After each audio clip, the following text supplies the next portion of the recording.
After 5 Radio, the best in Zimbabwean diaspora music.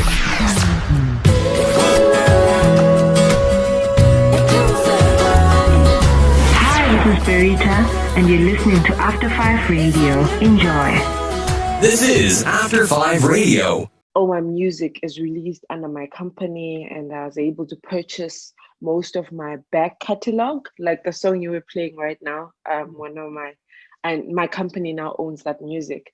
I started to realize that our industry is just damaged. You know, it's an inhabitable place for women, Right. and I can no longer just be okay just being on stage and singing. I have to do something to make sure that the little girls that are coming up, that are watching me, you know, that are coming in the next couple of years, at least can find a better environment, and at least they can be able to, you know, do it bigger and better than us, because, you know, the space will be much more habitable when they come around. Right. And speak about the future being female, yo. I like that. Yeah. The future is female. Yeah. Anyway, let me just give a brief introduction, sorry, and then we'll get back into that. A brief introduction. Absolutely. Who do not know BERITA, which I doubt you'll don't know her, because we know her all the way here in Canada and we love her music, so she doesn't need much introduction. But I have the pleasure to be spending, actually we, all of us, because you have the opportunity today to send through your questions as well, as Chat with BERITA, as I also ask some of the questions here, and hence the reason why we opened the platform for everybody else to join into the conversation. And just a tiny introduction, which you already know, is that she is a multi-award singer, songwriter, and now you already heard she is a boss lady and has her own company, and we're going to that. And I like that, BERITA. I like that. That is so inspiring, especially to the young girls, yo. And I was like, nah, we need to see. Yeah. And that is so exciting. And so bring our audience up to speed with your upbringing and a little bit about your background, if you don't mind. Yes. So I was born Gugulethu Khumalo. You will excuse me, I'm waking up. My voice is a bit husky. I was born Gugulethu Khumalo. I was born in Zimbabwe, Kubulawayo. That is where I'm from. I'm Zimbabwean. I was raised there, and I was raised in Zimbabwe in the 90s. That was the best time to grow up in Zimbabwe, to be quite honest. It was just such a lovely country to grow up in back then. I never imagined that I would ever move and migrate to another country, because we had everything we needed. My parents were civil servants, so we were not rich and we were not poor, you know, but I don't remember lacking anything as a child. My grandmother was a farmer. She used to farm seedlings, you know, like chomolia, kale, like the little seedlings, and then we would sell them at the market. And for some reason, that was enough, hey? Just growing up, I'm the first granddaughter. So, and my mom had me when she was really young. She, you know, well, she wasn't that young. She was like 24. Right. And she soon after married my dad. But like, I'm the first daughter, so she didn't really know how to care for me. So she handed me over to my grandmother when I think I was like 10 months old. And I was raised by my grandmother and my grandmother's pet. So those who get raised by grandmothers, I find they're a bit more humble versus with parents. I find personally, like my experience that I've seen. Yeah. I think it's got its perks. I definitely was spoiled growing up. But when I stepped into the real world, I struggled because I was so used to everything being for me. Like I was used to getting away with everything that I want. That when I remember when I was a young woman in my early 20s, I really struggled with self-esteem and stuff and confidence, because all of a sudden the world is harsh, and I'm used to my grandmother. I'm used to, you know, being the favorite. Wow. So, um, and then when I was 16, I my parents moved to New Zealand. My dad moved there, like many Zimbabweans, you know, trying to, you know, search for greener pastures, Mhm. especially because in the 2000s, the economic and political situation really spiraled out of hand in Zim. Mhm. So my dad moved over to New Zealand, I think in 2005. Then he saved up and then, you know, brought my mother and my siblings, which is I'm the first of three girls and a boy. Oh, So we nice. all moved to New Zealand, Mhm. yes, when I was 16. And then I was there for like 3 years, which those were some of the toughest years of my life because New Zealand, I don't know how it is now, but 10 years ago, when I still lived there, my parents still live there, by the way, Mhm. we lived down south. And you know, it was a prejudiced society. My sister and I were the first two African kids to go to the school. And I just remember just horrible days. Like I didn't have friends. I struggled to fit into that society. And mind you, all along in my life, I'd always been the popular one. I'd always been everyone, like the one that everyone wanted to hang around with. So for the first time, I was isolated. My parents work as dairy farmers. It's an incredibly difficult, demanding job. So I would like to think that I kind of took over the parenting as well, because obviously my parents would be up early and they'd come home late. So I had to be the one that had to emotionally take care of my brothers and sisters, and I also wasn't emotionally well. Wow. But And how you know, old were that's you when then? I was 16, 17, 18. God, wow. So my yeah, the prime of my teen years, really. Mhm. Um, but I guess that's how I've always loved music, but Mhm. that's when I really sought to express myself. I Wow. remember I started writing a novel, you know. What? I wrote about, yeah. Okay, so here we are. I thought just a songwriter, but you're just generally a writer, creative writer. Let's go there. Well, so you know, when I first started, right, I wrote about 60,000 words and I was trying to get like a book published. I was trying to be a teen writer, and that didn't happen. I don't think I was good enough for that. But you know, I think that was God's way of showing me what my where my true calling lay, because I remember sending it to a publishing house, and they came back to me, and they were very, I think, receptive. They were like, "Look, you know, we do like the idea, but you would need to write a bit more. We need at least 100,000 words, you know." And you know, they just seemed to be a couple of hurdles. And I remember that day. I'm a very solution-driven person, so you hardly ever find me not know what to do, even when I'm challenged. Mhm. So I thought to myself, "But hang on a moment." I just wanted to say one thing. And I think my novel at the time was really about, you know, my life as a teenager Yeah. and the feelings that I was going through. I was like, how about I write a song? Mhm. Because I don't have to do 100,000 words for a song, you know? Exactly. And that's how I kind of wrote my first song. And I never turned back. I was like, this is so much more fun. This is so much more punchy.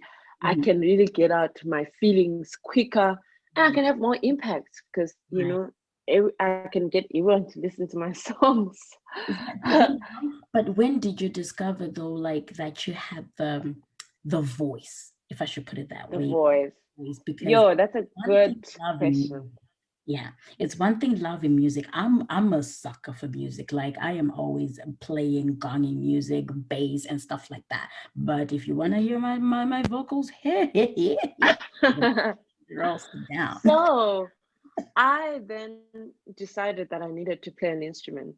I think also at the time I was getting acquainted with like I'd grown up in Zim and I'd grown up listening to the radio. That's how I discovered music. And I loved the radio. I don't know why, but like, you Mm, know, the sounds of Oliver Mtukudzi, Machaivana. mhm, Back then there was this popular sound called urban grooves. I Yeah. used to turn onto the radio to listen to music, and I really loved it. Yeah. And then um in my teen years when I moved to New Zealand, I also loved pop. Like I Mm, think at the time Taylor Swift, Ed Sheeran were mm, coming up, and Panic at the Disco. I remember my dad loves music as well. So he would, when we first came to New Zealand, he was like, yo, I've always like, I knew my daughters would love this music. So we would tune in into the NZ Top 40, New Zealand Top 40 on TV. And like I just genuinely enjoyed music. So by the time I was like 17, I think I was trying to find my own artistic expression because it wasn't just music at the time. I started painting as well. I started fashion design. I studied fashion design in high school. I thought I was going to be a couturier. So I was really just trying to find myself. But to be quite honest, I was not good at any of these things. I'd always been a scholar. So I remember I'd been a top student in my chemistry class until we went and visited a university and went to a chemistry lab. And I decided that day that I was not going to spend the rest of my life in a chemistry lab. That's amazing though to realize that, because you know how sometimes, especially with our parents, they tell us, oh yeah, you need to be a chemist, a pharmacist, a doctor, a lawyer, a nurse, but you got to realize that I'm not cut up for that. Like I love music more. Like, yeah, yeah. At the time, honestly, I remember my chemistry teacher didn't like because I was one of the best. I remember I was getting merits and everything at like grade 12. Mhm. So I completely, because in New Zealand, you get to choose every year. Oh, So when I went into grade 13, which is the last year in New Zealand, I mhm. just decided, you know what, I'm taking all the artsy subjects. And I now was really thinking about being a musician. I bought my guitar. I Mhm. started playing guitar and writing, and I now liked artists like Asha from Nigeria, Okay. Jill Scott, Ayo, Afro-German artist, Neka, Nigerian German artist as well. I liked I liked Afrocentric female artists. For Mm, some reason, I really connected with their message. okay. And then my dad came home, passed by South Africa, and when he passed, he came back with Liwa's CD, Thandiswa Mazwai. And I also was like, wow, Dad, I'm impressed. I discovered some Pure Dana online. And I really, started to feel like this is what I wanted to do. And Right. then by the time I was grade 18 student, we were having challenges. So my dad had lived in New Zealand now for 4 years, and Mhm. we had lived there for like 2, 3 years. But you know, you know how it is when you live overseas and you've got like I had a student permit, and we didn't think the papers were going to be ready by the time I needed to go to university, Yeah. and obviously it was going to be really expensive if we're not residents. Mhm. So that also kind of threw me off a bit. But then I started researching around the world, and my research was based on which country has a developed music industry. I was like, I don't care. My parents were like, well, you can study anywhere in the world where we can afford. You don't have to go back to Zim. You know what I mean? Yeah. And if you do go back to Zim, they still use it. You can go there. So I Yeah. started researching. I researched the Zim music industry. I was like, this is going to be tough.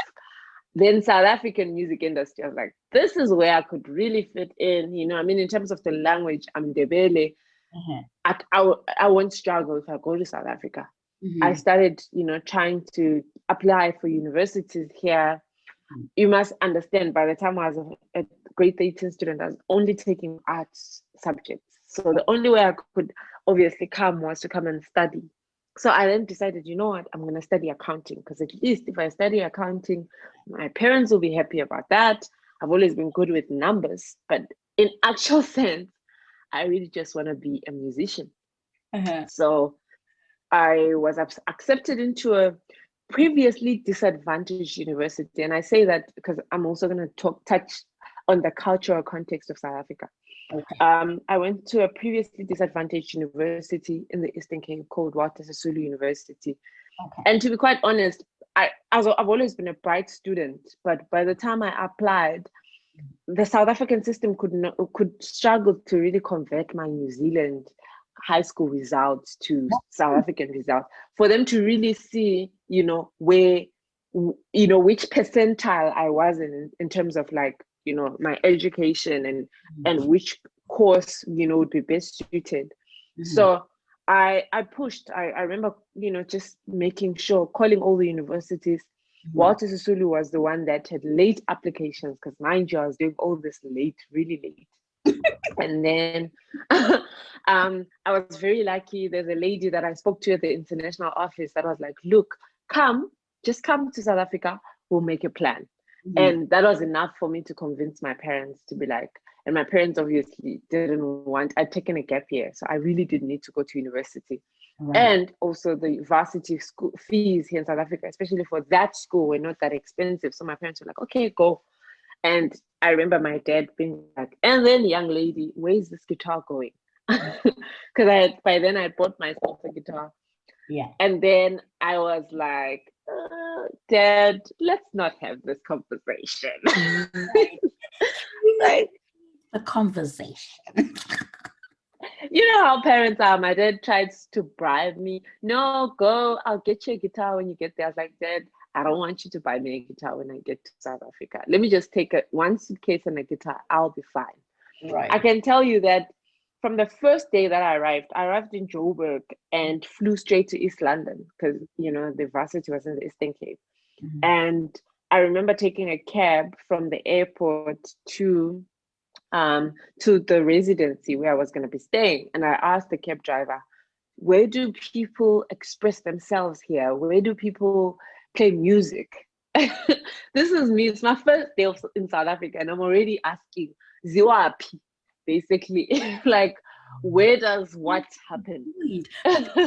You see, when you just take a leap of faith and jump, it doesn't, the worst you can get is a no. You know what I mean? And then moving, well, you might meet somebody who's going to push you in the right direction. But if you don't ask, then it'll always be a no, really. Yeah, you'll never know. Yeah. Yeah, no, it's true. In hindsight, that was the lesson. And then I get to luckily I get into, even by then I get there and the accounting course is full. So I get put into what is called financial information systems, which is like accounting and IT, like a hybrid course. And then I'm like, okay, I get into it. But people, because I've got a guitar, they already start, please play us a song, please. At that time, I only had one song, Thando. Only had one song. And I played that song. And to give you context, I couldn't play and sing at the same time. So I would have to strum one line of the guitar and then sing and then strum another line. But I really was, I don't know, I think I was called for this, because when I think about it now, it would have been so difficult for me to do something that I'm not as confident, yet at. But before long, what I was very lucky with is that when I came to East London, there was a budding culture of like upcoming artists, poets, writers, guitarists. So before long, I started going to these soul clap sessions where, some people that I met back then are now like superstars in their own fields. Like I met Misaki around that time. She's now an amazing multi-award winning, successful singer-songwriter. I met Moonchild back then. She's also like, doing so well in South Africa and internationally with her career. Also, the school that I went to, Zahara, had just left the school for Joburg. And there was this buzz, there was this, everyone was talking about how, there's this girl, Zahara is her stage name. So back then they would say Spinach because that's her like pet name. I'd say Spinach just left and Spinach is going to be big. So we're going to support you too because Spinach is now in Joburg, because here Joburg is where everything happens. So everyone's like, she's in Joburg and she's going to be a big star. And, we believed in her. So we're going to believe in you too. So I was very lucky to be in an environment where, art was exciting and was accepted. But at the same time, I also needed to meet my quota in terms of school. So, I got into it. I started studying, and on weekends, I would, I was a part of the drama club. I was trying to immerse myself in art and culture as much as possible. Wow, that's interesting. You know what's funny? That you Yeah, mentioned that. I also finished theater school last year, right? And yeah, the first thing I thought of was I called one of my friends who was in Hollywood. I was like, dude, um, I want to do this, but yeah. I'm thinking of moving to SA. And everybody's like, Amanda, are you crazy? Like, are you crazy? Why would you go? Yeah, yo, my mom is like, yo, essay, yo, don't go there. No, Yeah, don't do essay, don't do this, don't do that. I was like, I've survived a lot. And when I hear your story, I'm like, wow, this is so inspiring, right? But then I've actually decided different avenues and stuff like that, which I am so yeah, grateful for actually having this interview. And yeah, even after, I would like to learn a bit more for, for confidence sake, for, yeah, yeah, move forward, because there are times where you're kind of doubting yourself, but you know where you want to go, and then you yeah. meet different advices out there. And my first thought was, I want to go to SA. And everyone was, why would you say, like, you've been in Canada for almost 10 years now? Like, how? I'm like, yo, that's And what you know what it is, hey? I think, Tando, for me, the guiding principle, interestingly, for me, the guiding principle was the moment I decided that I was going to step into my calling, right. God told me that it didn't matter where in the world I went, I was going to make it. Wow. So when I first came to South Africa, my feeling was, you know what, I could have gone because I really wanted to go to Europe. Yeah. Europe has affordable institutions, but the standard of living is expensive there. So that's why I couldn't go to Europe, because remember, my parents would say, go anywhere in the world where, we will be able to afford. So I couldn't go to Europe because of that. But I really wanted, because at some point I really thought if I go to Germany, there were a lot of Afrocentric artists there. I felt like maybe the culture and would be more conducive there. But I think really when I came to SA, what I did was step in, and also I think that for me, for anyone in the diaspora that's like, okay, I want to come back home, but I don't want to go to Zim because also Zim is hectic, to be quite honest. I That's want to maybe go to a neighboring country. I yeah. want to go to a neighboring country because there's something also. I'll tell you one thing. From the first day that I came back home, I never felt like a stranger. Like from day one, like in Eastern Cape, I had to tell people that, yo, guys, I'm not from here, because no one would believe me. No one would say, no, you're not from here. I was accepted. Culturally, it's just, you can't explain it. You just can't explain, especially after living in a cold place. Remember how much I struggled in New Zealand. I think things have changed now because Africa has really, the perception of what Africa is has really come up. I'd like to think so. I noticed as well when I've gone overseas a couple of times now, and it's different from what it was 10, 11 years ago when I lived overseas. Right. But at the same time, I think the fact that I came to the Eastern Cape, if I'd gone to Joburg, I think I would have struggled because I would have never really understood South African culture. Because I think Joburg is a mix, it's like a salad of everything. So South Africa is always very finicky because of the cultural context. I only know this now because when I came in, I went to school. I went to the Eastern Cape. So I bonded. I got to spend time with children from the Transkei and the Ciskei. I got to really understand the culture without monetizing it. You know what I mean? So to say. So when I started writing more songs, they were in the South African context. I think when my music first came out, it was very difficult for Zimbabweans to relate because they're like, this girl is just trying to be another South African girl, or she's just trying to sing South African. I think what people didn't understand back then, and I'm glad I've always stuck to being me, is that I'd left Zim when I was 16, and I moved to South Africa when I was 19, 20, and I went to the Eastern Cape, and I studied there 3 years. So it's Xhosa and it's in Ndebele. They're very close to each other. But if you've lived overseas and then you come back, you literally just want to hold on to every bit of culture that you can. You know what I mean? Because you've been so away.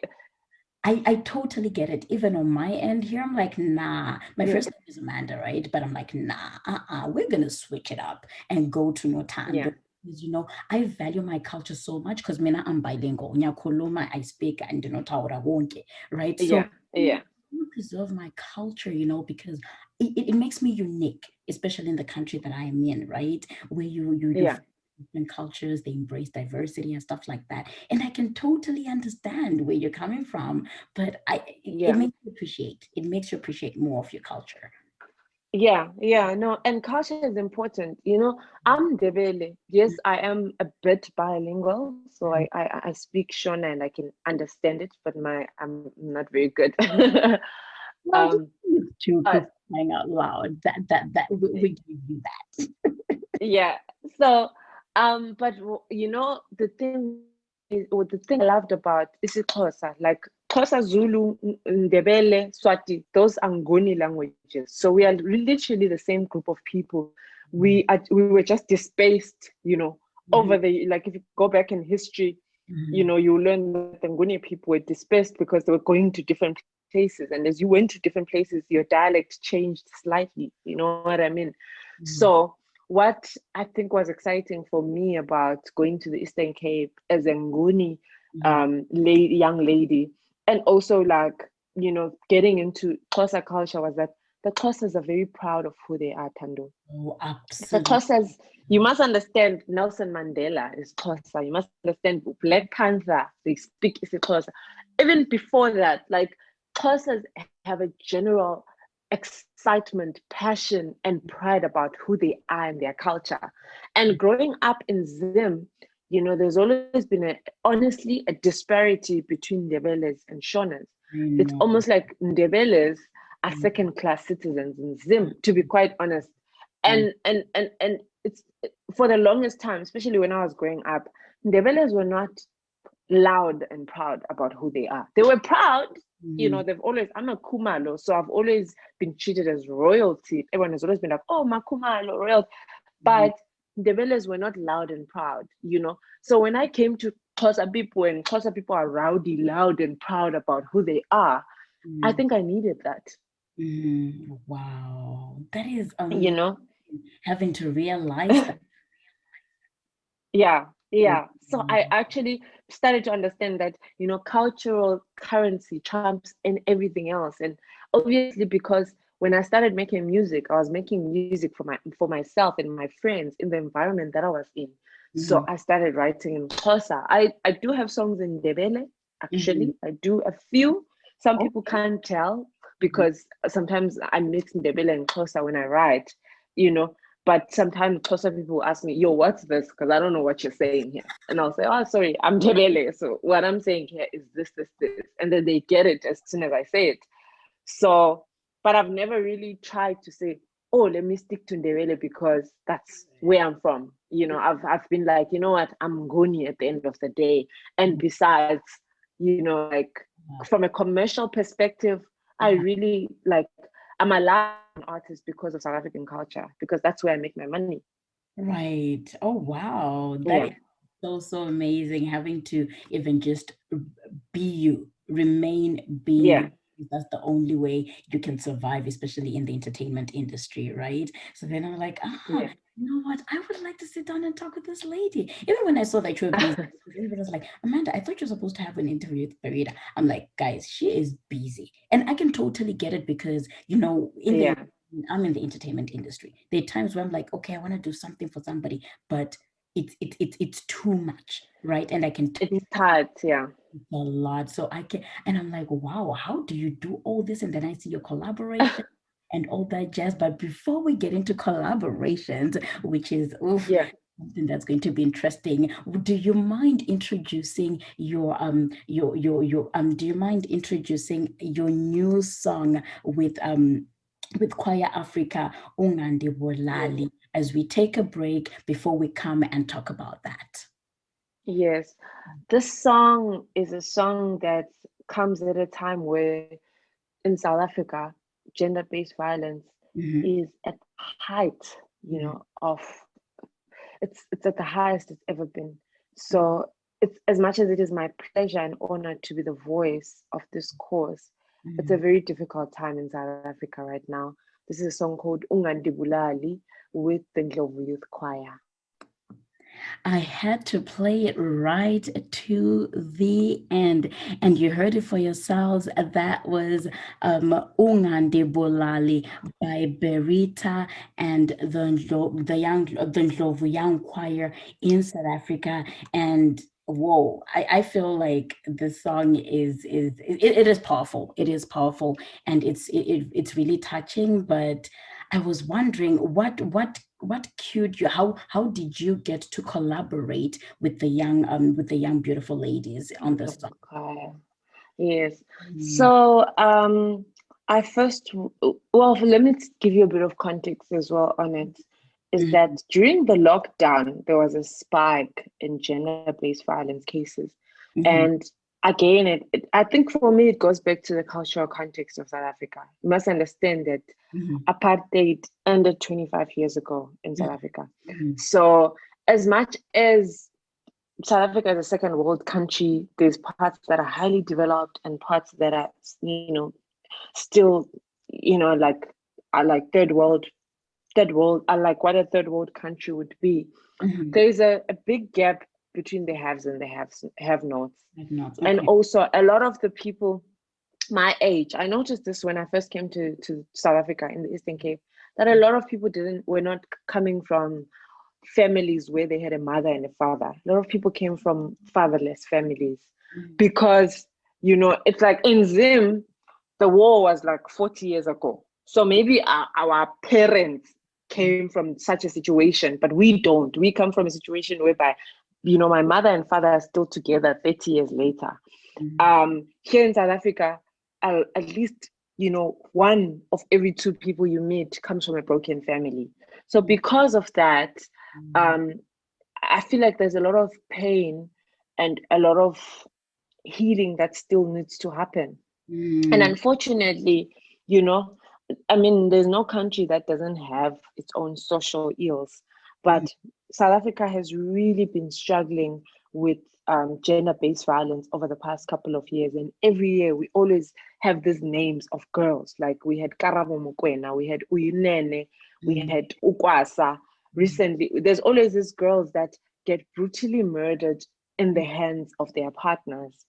And as someone that is in media in South Africa, someone who's highly respected, I always get asked, what's your comment? Radio stations would ask me to send in voice notes, because they want to push the message and they believe that media has the power to, to educate rather than just entertain people. Absolutely. So this year, when I was, when we were in the lockdown, I think that I read an article that said in the height of lockdown, like the first 21 days, in Joburg alone, there was about 5,000 reported cases of gender-based violence. And within that 5,000 cases, only 200 people got prosecuted. Wow. Can you imagine? Wow. So that, like left a heavy, heavy, heavy heart. And I was not okay. Like, I was not okay. I'm in a healthy relationship. I recently got married, and I personally I've never faced an issue of sexual assault. I've faced the usual, emotional abuse in previous relationships, but I would like to think of myself as someone that is in a safe, habitable environment as a woman. But I know that 1 in every 3 women in this country is not, one way or the other. So it started to weigh heavily on my heart, and I started working on a song. And later in September, when I went away with my production team, because we take arts and production breaks where we go away for a week and we work on music, and I always have to tell them how I feel, and we always craft a message along that. We started talking about the issue of gender-based violence and wrote this song, Ungandibulali. And as soon as we finished writing the song, I knew that I didn't want the song to be just another song in the album or in the EP. I knew that I wanted to release it at an opportune time, and I wanted to find the perfect partner to make sure that the song is heard all around the country. So that's where I started to think I need a choir, because it's not about me. I have a lot of music that's about me, where it's just me singing, but this one I need everyone to be able to relate.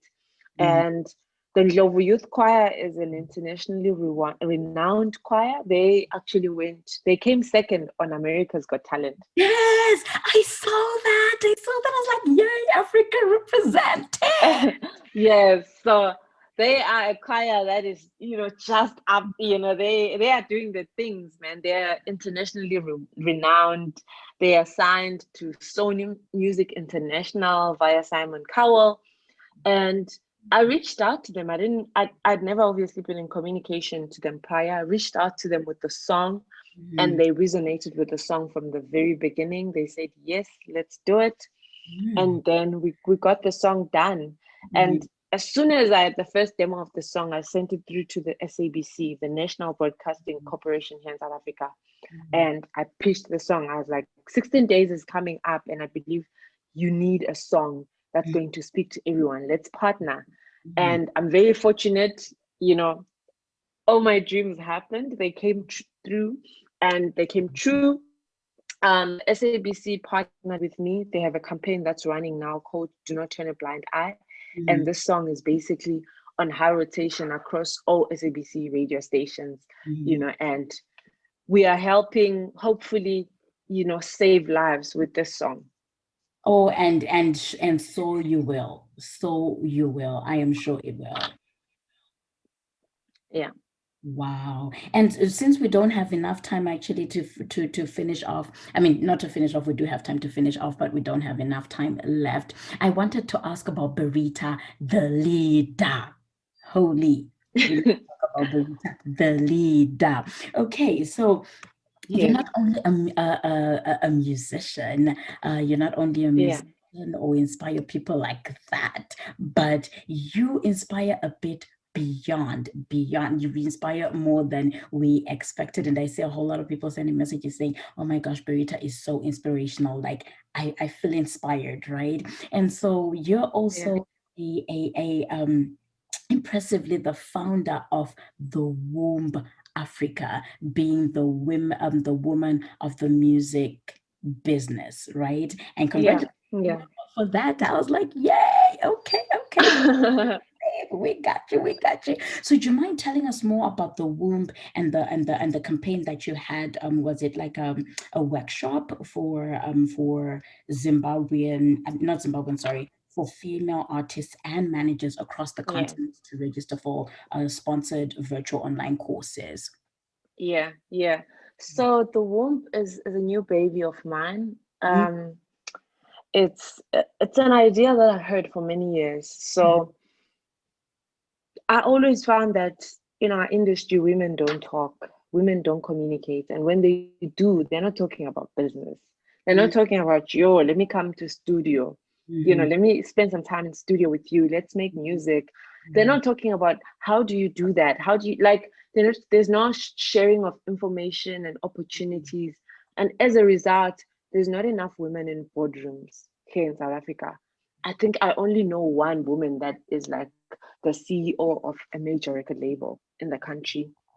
And she's not well, she's African, but she's not Black African, you Mhm. know? And for me, that's always been a challenge. The lack of representation in terms of just women in the studios, you know, engineers, Mhm. in the business as well. So with the womb, I wanted to change that. I wanted to make sure that, as I said earlier, that women that come after, women that come in now can have the benefit of the mistakes that I've made, and that other women, I'm surrounded by women that are willing to share, my friends. Mhm. um, I find that are people that are saying, look, this is not right. And this year, I really decided, you know what, it's time to take a stand Mhm. about it, especially now that I'm a business owner. I play so many roles in the music industry that I matter. And I Mhm. want women to know that I play these roles. and they can too, because we're often told, I think being an artist in Jewe and Thando is difficult because you're often told, no, man, just stick to your singing or stick to your, writing, stick to this. No, you can't do that, Who is going to pay you, or how are the arts going to pay you? The entertainment industry is never supported really. Yeah, the arts, is, and I think we see now, we realize that Africa is coming up because of the arts, Absolutely. internationally. Yeah. And also, you go back and you wonder, why do I know so much about America? Why? It's because Americans sold their culture to the rest of the world. There you go. And that's, when we were busy trying to export diamonds and platinum and all these things, they were exporting their culture. And as a result, they took over the world. So now Africa is a continent that has at least 1 billion young people. There's more young people in Africa than any other place in the world. So I would say just give us 10, 20 years. But for that to happen, we need everyone to, in their spaces, be opening up that space. And it's not to say that it's not going to be as difficult for upcoming women, but it's to say that let there be tools, let women, be able to negotiate fairer deals, fairer contracts, because they know that when I'm at the womb and I talk to another woman and I say, what does your deal structure look like? They will tell me. They won't keep it to themselves because they only want to have the big deal. It's like, let's just raise the status quo for everybody. That's, I think, what I'm thinking about when it comes to the... You're my girl. Can I put you in my tribe? Yes. And here I got one of our presenters who is also is so into leadership. His name is Captain Wabande, and he literally sent a message. He's tuned in. Shout out to you, Captain Wabande. He's like, tell BERITA that Captain said she definitely will have to come on board the leadership on one of these days, because he also runs his show is about leadership more than anything. And he's one person who embraces culture as well, and even just that's amazing. Women and pushing for the girl child, and how many men do you find doing that other than trying to put girls down or women down? So I give it to him. I totally give it to him. And I would love for you to interact with him and get to do a little some, in terms of leadership and putting stuff together. I'm like, okay, Captain Wabande, I pass on your message, my friend. Yeah. And I think we need everyone in this space. We do, in their own way. Because that's the only way, I look at it now, and I'm very fortunate to be mentored by Umamu Yvonne Chaga. Oh my gosh, I saw that. I was like, Lord Jesus, okay. I really respect. So she doesn't take nonsense. That's the best way to explain who she is as a person. Oh, you can. And she's been doing this. She's been doing this for 33 years, and I'm so blessed to have her in my life, because she always puts everything that I'm trying to do into perspective. And I remember when I told her that I had bought my music back, she's like, oh, my child, you've done it for me. You've done it for Brenda Fassie. You've done it for Miriam Makeba. You've done it for all of us that came before you, because 30 years ago, what you're doing was unheard of. Women simply did not have access to that conversation. Like, you could not even talk about it. Own what? You, how, where? Wow. That is powerful. That is powerful. And it even, what do you call it? It motivates you to do more and better, right?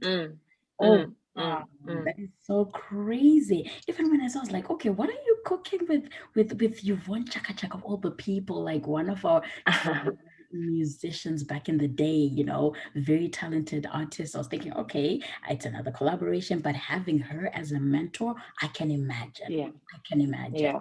Wow, that is so amazing. And I'm getting messages here again. We have another presenter, DJ Sugar. So crazy, so crazy. He's like, my crush just made me crush more. A lot of people, they're like, oh my gosh, Berita's always been my crush. And she's like, she's an inspiration.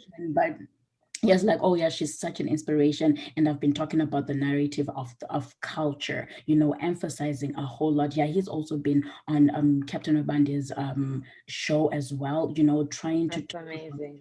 culture and who we are as Who Zimbabweans. we are. You know how Yeah. sometimes we say, okay, come and bring your traditional attires. What do we have? Yeah. Traditional attire. Yeah.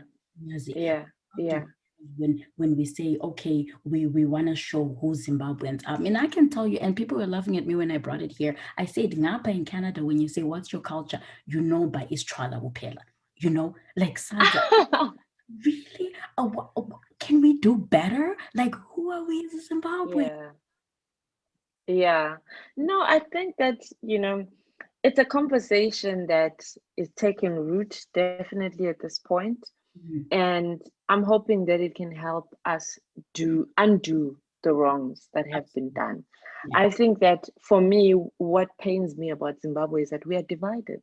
Mhm. That's really the most painful thing for me. And I think that as I'm stepping more into the role of like a social activist, Mhm. that's one thing that worries me about Zimbabwe. It's like if we could be united, if we could decide, Tando, I went to Rwanda Okay. a couple years back for a show, and Rwanda is one country where they are one, hey? Mhm. And you wonder how, because remember there was, the genocide Mhm. 20 years ago. Oh, But absolutely. since then, their leaders have done such a good job of, Mhm. uniting the people. And I Mhm. think that in Zimbabwe, that's what we need. We need a leader. Mhm. As much as we want to we want our economy to get better, we want things to get better. But the Mhm. honest truth is, as long as we have leaders that are okay with the division between the majors and the minors, Mhm. i.e. the Ndebele and the Shona people, Mhm. we're not going to win as Zimbabweans. I look forward to that day where, that division does not exist, where there's equal opportunity for a Shona and a Ndebele in Zimbabwe. If Mhm. that can And, happen, then I and can say that I'm proudly Zimbabwean. And sweetheart, it's not really in Zimbabwe. That's the sad thing about it, because apparently it is worse overseas.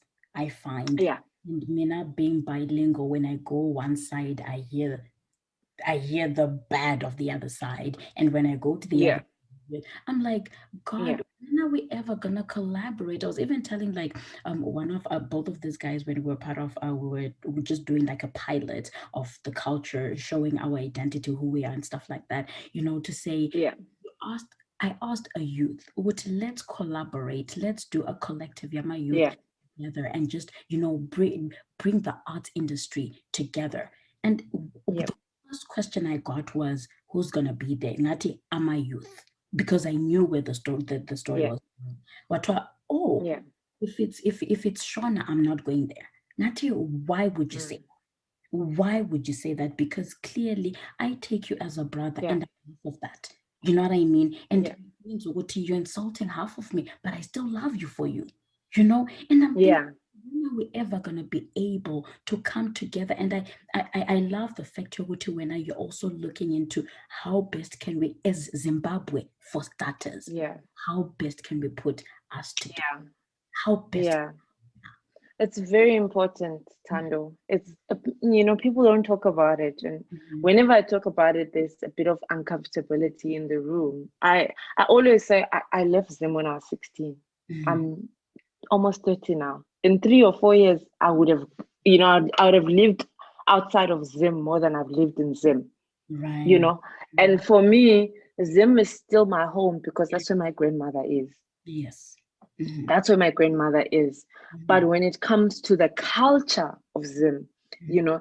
as long as the unity does not exist, and as long as the inequality does not exist, Mhm. we don't. I've seen now living in South Africa, our president here in South Africa is Venda. right now. There's always chances. There was a Zulu president, there was a Xhosa president, and the Xhosa stayed in power for a very long time, hey? Because like from Nelson Mandela to Thabo Mbeki, there was a Sotho president. There is ngesindebele kuthiwa kusinwa kudedelwana, like you get a chance, you do your best, and then you hand it over to somebody else. And that's it's a cry that I have, for Zimbabwe specifically because I'm Zimbabwean, but it's also a cry that I have for our African leaders, because Africa has so much potential. Right. And I took 2 years ago when I first went independent, I did a tour. I actually did a live performance tour across East and Southern Africa. So I traveled about 13, 14 countries. I got to really understand that we think we're different, but we're not. And I've always cherished the ideal of the United States of Africa. So not only must our leaders work hard, even here in South Africa, they put a lot of money into culture. That's another thing, like this country invests in culture. They invest in festivals. They invest in Heritage Day to make sure that, yes, there's a disparity. There's always been a disparity, for example, with the Tsonga people, but there's 11 official languages. They put a lot of money into that. So if our leaders imagine, if they work hard on uniting the tribes in each country, and then they work hard on uniting Africa as a whole, I tell you, we will be unstoppable. I know. Oh my gosh, thank you so much. And that is so true. And I just hope everybody that's been listening, everybody that's been listening will be able to help us reunite Africa as a whole, not just Zimbabwe as a country, but Africa as a whole. You see how everybody else in the States is now coming to Africa, because now they see we're exporting our culture finally, being we need to be strong. We need to unite and be strong, and we become stronger that way, right? And I just hope everybody's listening. And we've run out of time, but I have quick questions. Could actually say quick, if you could actually respond to this. They're coming from my team right now. They're like, okay, oh my gosh, how can we collaborate with you in terms of culture, stuff like that? So these are actually three questions from my boss as well. The one question, how can we collaborate with BERITA? We have the voice here on After 5 Radio. How can we communicate to the world? And then the other part of the question is, what would you want us as After 5 Radio to help push the culture? Right. So, oh my goodness. First of all, I just want to say shout out to After 5 Radio. You guys have been following me for some time and liking my stuff until I noticed. I'm like, who are those people? That's the so whole thank point. you so much. You. I think the most important thing is, first of all, the conversations like we are having right now. We do live in an information era. So I recognize, your what's it called? Oh, English, guys. I just woke up. I do recognize, the efforts that you guys put towards, because you guys have always followed me. I think that as an artist, I'm still awakening to what my message is and what my role is. And I definitely think that there's room for collaboration. This is only the beginning. I'm open. My emails are open for us to start talking about different things, that could be. I can tell you that at the moment, though, before I fight the big fight of leadership and all that, because I sense, you must understand that I was also mentored by Baba Oliver Mtukudzi. Nice. So he taught me a lot before he passed on. And one thing that he taught me is that we as Africans sing. We sing in pain, we sing in joy. We sing at weddings, we sing at birthdays, we sing at funerals. When we're toying, we sing. So I like that. That's what he taught me. So he's always said to me, my daughter, as long as you're African, you always have something to sing about. That's why sometimes people ask me, you're always releasing new music. I'm like, but I'm Oliver Mtukudzi's daughter. He taught me that I must always be singing about something. So my key issues that I'm putting a lot of my efforts in terms of advocacy in are issues, concerning women. Number one, issues concerning women in the music industry. That is, I think from next year, March, I'm actually even starting an organization that is separate, a social enterprise, just to address that issue in our society. And of course, the issue that I'm really passionate about at this point, that I'm hoping to make a big difference in, is the issue of gender-based violence against women. So those are the two issues that, if as After Five Radio, you want to partner with me, this is where my journey has led me to at this point. Wow, and we're so proud of you. And I am so glad that, that we also at After Five, we're also pushing for that. Hence the reason why we have After Five Yeah. Radio. We're actually showcasing our own culture, as in having Well done, guys. to say, okay, music is Zimbabweans in the diaspora, because they also don't have voices, right, to be heard. So Yeah. now we're going to collaborate, diaspora and Zimbabwe together, and say how best can we be heard. And we would truly appreciate your help in this, which you already do anyway. We have your jingles and all that jazz. It starts from there, and we just look forward to more. Thank you so much, Thando. Oh, you're so welcome. And like I was saying, from my boss, the very last one, when are we getting a Berita and Shasha collaboration? Yes, that's the last one. Yes. Oh, Shasha is a sweetheart. Definitely. Yeah. It's coming. I can give you a hint. I don't tell people my plans all the time, but I'm working on my next music project is ready. So it's coming next year, first quarter of the year. I can't give you a date because, I have to set up everything properly. But I can definitely tell you that my 2022 project, I want to really zone into where I come from. Okay. And I've already started shortlisting names of people that I want involved in the project. Nice. And I definitely would love to have my sister Shasha as a part of that project. So, I'm going to be giving her a call. But you heard it, guys, right here on After Five Radio for the very first time. Thank you. Thank you so much, Berita. It was such an honor and a pleasure to have you here. And it's been crazy trying to link up, especially our time zones and stuff like that. And I really your time. Yeah, thank you so much, Thando. Thank you so much, After Five Radio. I'm really looking forward to more of our conversations.